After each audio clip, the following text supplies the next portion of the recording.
Your dictation will start within 5 seconds.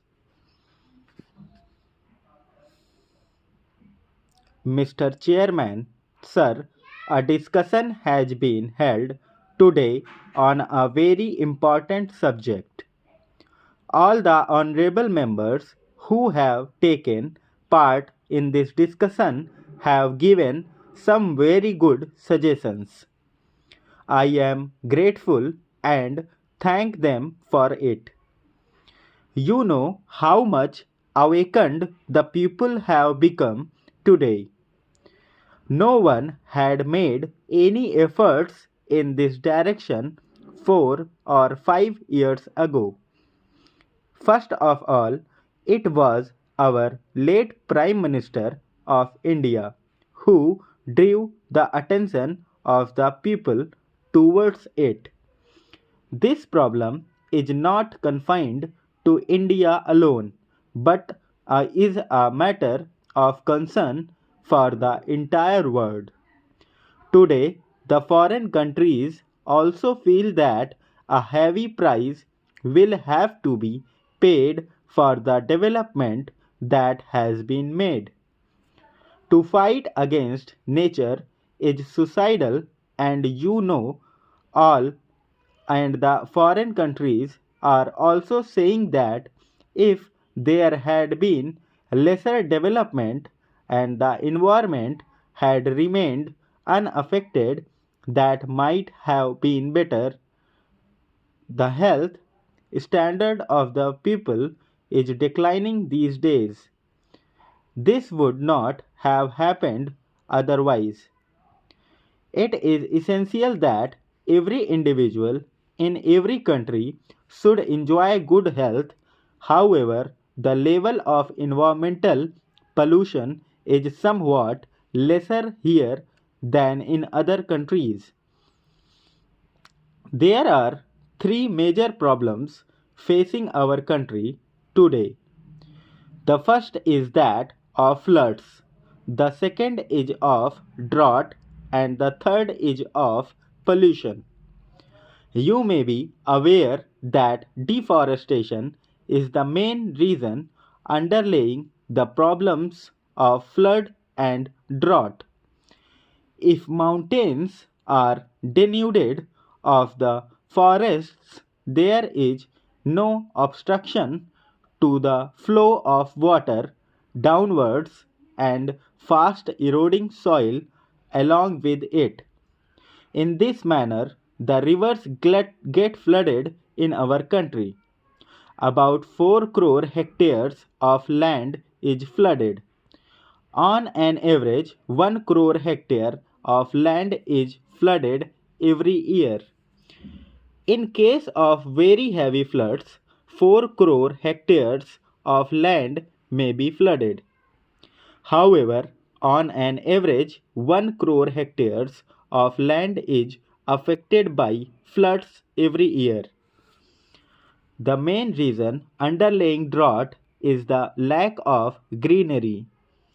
You will notice that Gujarat, Rajasthan, and several other states are often hit by drought. The main reason is that these areas are denuded of forests. Trees are felled. A law has been enacted in this regard, but there are some shortcomings in it. The honorable members have rightly pointed out that stringent punishment can be awarded under this law and we must follow it vigorously. We would be considering this law soon and would make necessary amendments in it so that this law becomes as effective as the pollution laws. I would state certain things later on. We want that similar stringent law should be framed about felling of trees also. Along with this, I think that unless people's cooperation is there and until it takes the form of a people's movement, it will not yield the desirable results. I respect the opinions of the honorable members and feel that their feelings are very good and they have offered some very good suggestions. I would cite an example of the golden times to emphasize the importance, recognition, and respect that our ancient sages gave to the forests. An honorable member from Rajasthan was speaking here. I will tell you a story from Rajasthan which is 250 years old. According to this old story, the Maharaja of Jodhpur had once ordered the felling of trees for constructing a place. In those days, lime was used for the construction of buildings, but it was to be seasoned before it could be used, and wood was required for that purpose. When the king ordered the felling of trees, the servant replied that it would be difficult to find trees because there had been continuous famine for the past 4 or 5 years. However, there are trees in the villages where the Vishnoi community is living, but they do not fell trees. It is against their religion because trees as well as human beings both have life in them, and as such there is no difference between the two.